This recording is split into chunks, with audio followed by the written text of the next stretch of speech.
And I don't know why, because you're gonna have to fix this about your machine. I got a problem. You gotta fix this about your machine. When this happened, my dad was across the field and I called him over and he comes over and this is him, literally to a T. Like he would not stop moving his arm like that. And I'm like, can you just calm your arm down? Look at that. I was gonna say, that's one heck of a tonneau. I know. Have you ever seen a tonneau cover be able to withstand that much weight to it? I know. Holy crap.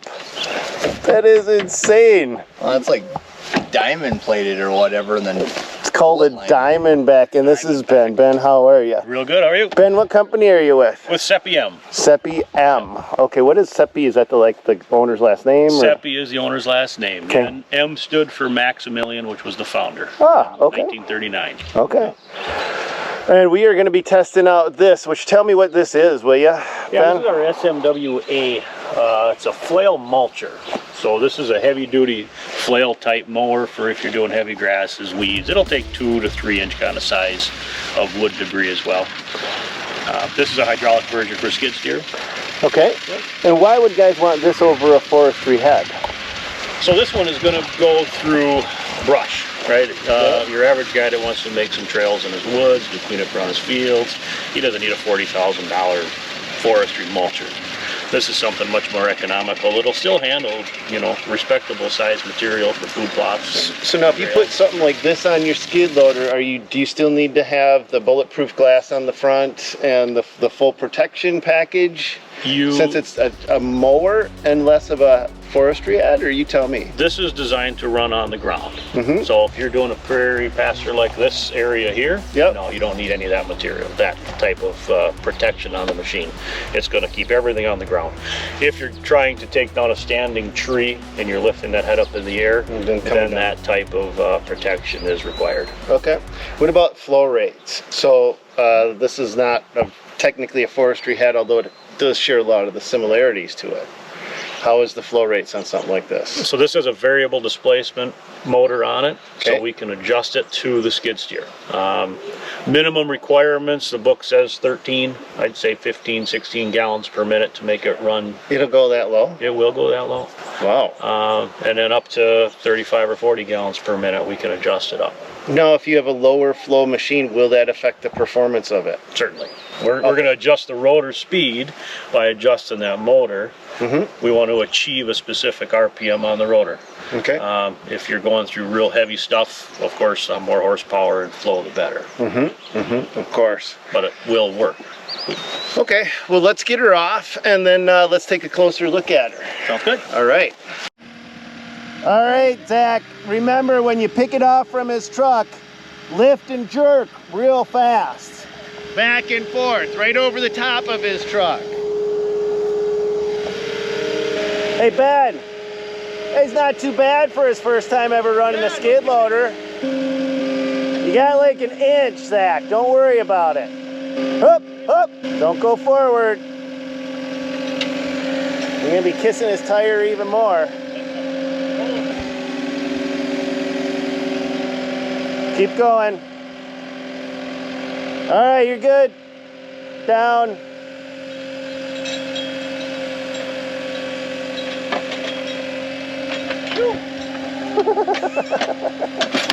Up, down, yep, right there. So you got that much travel. You can adjust your pitch, your float, the angle with the bucket arms to roll it a little farther forward. Roll it forward like you're dumping your bucket. Dump your bucket. There you go. Well, not that far, but that's a little. Now you're going to be engaging the soil with the teeth. Yep. Find that sweet spot. Right about there. Roll it back. Yep. A little more. Ideally, you want this flat with the ground. This part? There you go. Yep. This part parallel. Parallel with the ground. Parallel with the ground. Got it. But this is a cast hammer. It's used in a mulching industry when you're doing prunings, is what it was originally designed for. Okay. In orchard and vineyard applications. This curve actually creates a vacuum, and so it picks material up off of the floor, off of the ground, pulls it up inside. These are swinging around and they come in close contact with these counter cutters that are hanging down. Okay. And so material is brought in and it's shaved across those points all the way around here, which helps take a branch and make a mulch out of it. So my question to you then is, because I'm used to looking at forestry heads, and as soon as our carbide teeth start to fracture and chip, that's a big no-no, because we don't want one of them son of a ducks flying off and hitting us. So when I look at an edge like this, that's safe and okay, and that's definitely. actually in good shape. That's very good shape. Okay, Yes. good to know. See, I had no clue about that. I've never ran cast iron teeth before. Right. Yep. Okay. And this bar is a roller, so this actually acts like a lawnmower, like when the lawnmowers have the roller decks on the rollers on the deck, that levels that deck out. That's correct. That's what this does. You let it ride on that roller. It's designed to be sitting on the ground, running on there. Okay, so this is the magic that gives you a level cut. Exactly. So as soon as you find where you want to be, you use this roller and you just, I'm guessing, it tweak the front. You can adjust the pitch of it front to back, up and down a little bit, but that'll set your height on that roller. Now you do something different too. You suck everything up. This style roller. You suck up, don't you, Ben? As a matter of fact, Stanley, you do. So this one, it cuts up when you're driving forward. Okay. So your material is being cut forward as you travel. That gets your speed on of the cutting at a higher RPM, and it pulls that material up inside. And therefore, it's coming down behind you. So it's not going to be cast out in front, and you got to worry about people in front of it. But you do have guards up here just in case. These plates are one option. They also have chain curtain that can go on here as well. There's two different options. Oh, okay. Why would you want this option over a chain curtain? These are used when you have a lot of sticks because nothing will poke into them. Okay. So if you have sticks and branches on the ground that you're trying to go, chains will hook in them. And so this is a preferred method in that application. In a lot of grass and areas where you don't have that, then they like the chains. Okay. This is a hydraulic drive. Hydraulic driven. Okay. 3 lines, pressure return, and a case drain. And that's an important thing because not all machines have the 3 lines. That is something that, because this unit is made for a standard flow, lower flow hydraulic machines, that is something you gotta make sure you've got the case drain line on your skid steer to operate it safely. I also see fast, slow. I see some adjustments right here. What are we looking at with that? That is the adjustment for the rotor speed. No, that's how you adjust That's it. All we got to do is we loosen this nut, and if we want to speed it up, we tap it towards the rabbit. If we want to slow it down, we move it towards the snail. Okay. Good morning, sunshine. Oh, good morning to you too, honey. I was actually talking to your dog. All right, so our field is being invaded. Now, these are not native plants right here, right? Yeah, those guys are evil. They're cute, but they're evil.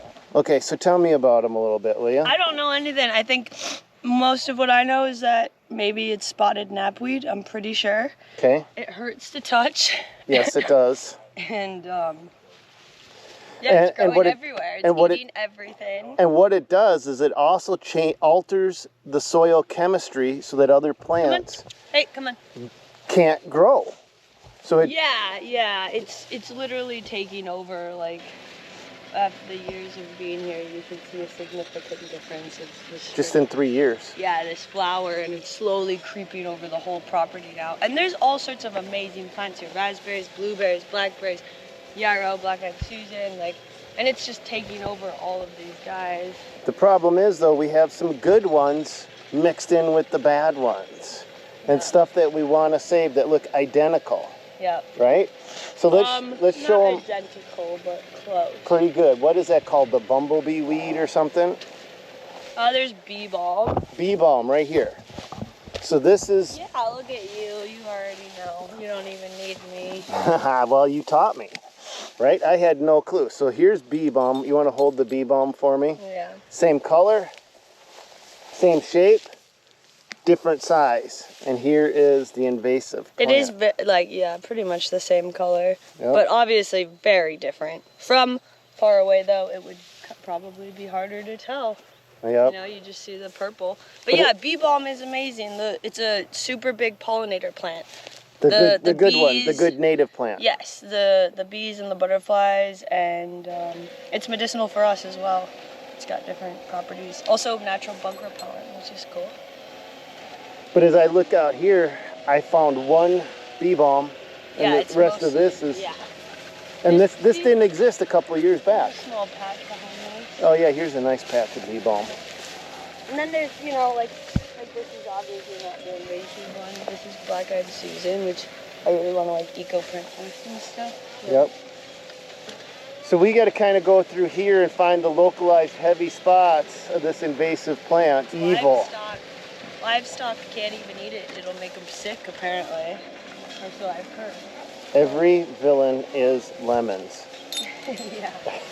Evil. Exactly. If you know where that is quoted from, you are awesome. That's all I'm going to say. Cool People Club. Yeah, you're part of the cool people club, like Cassidy and I. Yeah. Evil. Every villain is so lemons. You're gonna mow it Yes. before it seeds. That's the idea. That's the point. That's the point. We're because mowing once this seeds, as you can see, it just spews it everywhere, and it'll never stop spewing it. So he's gonna get it before it seeds, which is awesome. Fortunately, it won't get the roots, but it will get a lot of. It'll stop it from seeding. So we're gonna at least slow it down, and then to get it from the roots, I don't even know what to do. I've just been slowly like pulling them out by the roots. Yep, like patch by patch. Because if we tilled the field, all we're doing is cultivating it and spreading it worse. Yeah. Which a So lot of people don't realize.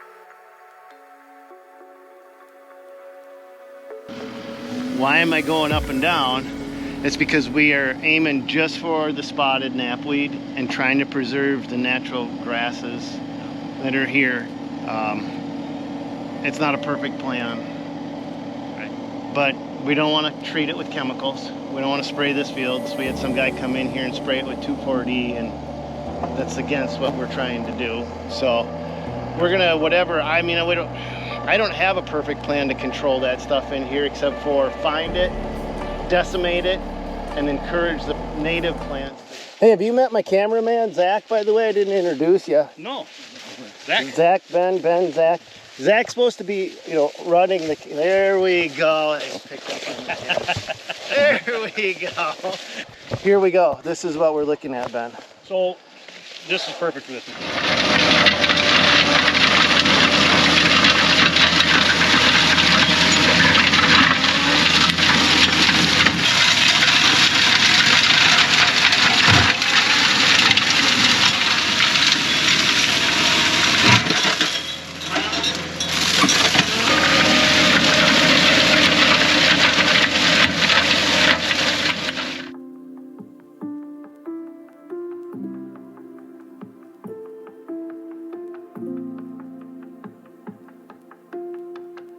It's the float function. Yeah.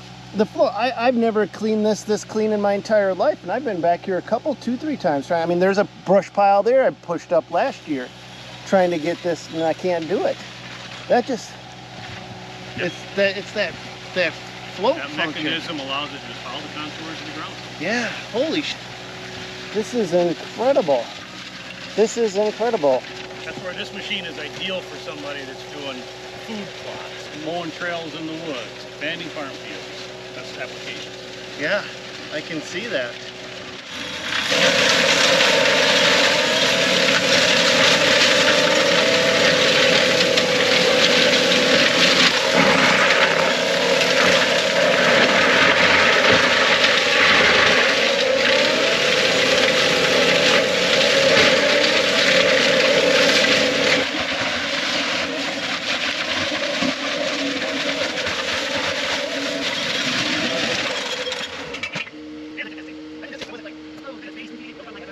And I don't know why, because you're gonna have to fix this about your machine.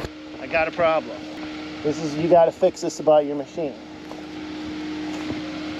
This rock kind of stopped it. It did. That son of a duck. There are different machines for that. But even that, it actually floated up and over, and it didn't really, it didn't bind it. Hammers actually will allow them to get out of the way Yep. rather than a fixed tooth is going to do some damage to that tooth more than this. As soon as I went over, I'm like, oh crap, there must be something underneath there. And I backed up and I looked, I'm like, well, the rock actually isn't that damaged. No. And you shouldn't see any damage on the teeth either. Which means they did their job.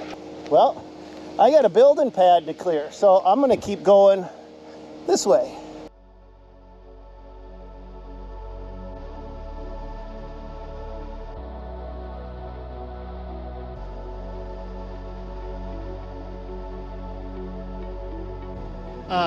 Yeah, what does a unit like this go for, Ben? Depending upon size, your mid to upper teens. Okay. And let's just say, because I mean, this thing is not going to handle, you know, trees. It's not going to handle what Zach is sitting on. Right. But it's handling everything that I've thrown at it underneath the underbrush. Right. How do we compare this to an actual forestry head then? So a forestry mulcher, of course, is what you'd want to take on this tree that Zach's sitting on. That thing. When you get stuff up 3-inch and larger in diameter that you want to clear, something like this is exactly what you're talking about. It's taking out the brush, the understory is what it's actually designed to do. But it's less than half the price of a true forestry mulcher. Well, yeah, because a true forestry head for a similar size, wouldn't that be in the 30 to 40 grand range? Am I wrong? You're upwards of $40,000 for something. $40,000, yes. And you need a ballistic door. Yes. And you need a full forestry package on your skid loader or your loader. High flow hydraulics. High flow hydraulics. I've got low flow. I've got a plastic door. And I am doing all of the work that I need to besides cut these trees down, which I don't cut down with a forestry head anyway because that's firewood for me. Exactly. This is just so much more impressive than I thought it was going to do.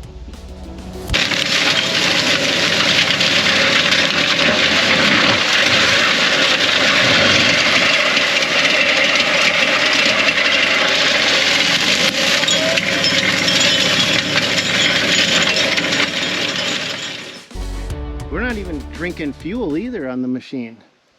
Like that thing is just sipping fuel. It's not like it feels like it's even really working it hard. We're a little warm, but it's also a warm day, so. It's 94 degrees out, so it's gonna be hot. But I mean, hell, we've been working here all day long and we're not even done. We haven't burned through a quarter tank of fuel. I bet you would have burned through half a tank plowing.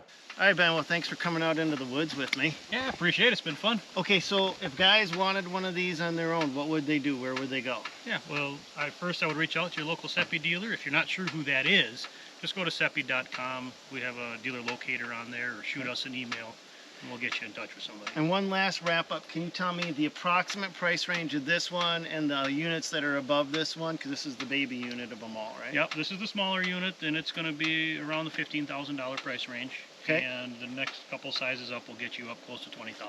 Okay. For that flail style mulcher. For this kind of a brush, kind of mower, flail mulcher. Okay. Correct. Is there a warranty on them? Yeah, 1-year parts and labor warranty. Okay.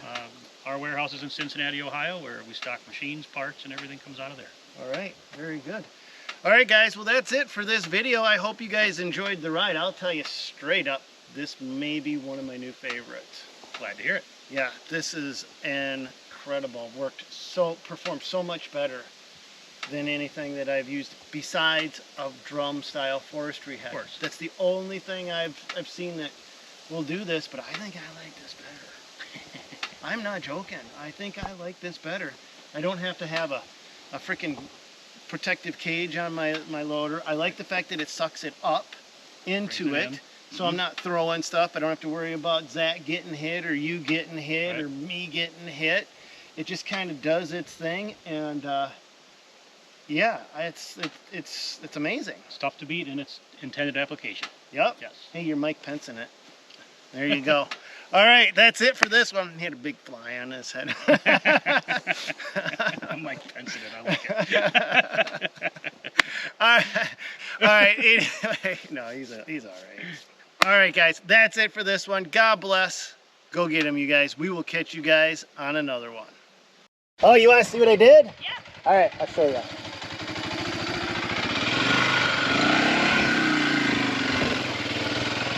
I wanted to see if this would work, but the camera's jiggling so much.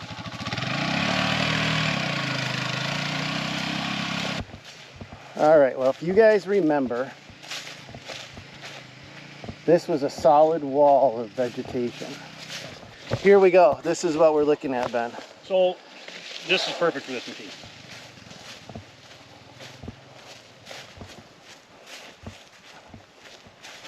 And now we actually have a building pad with a view.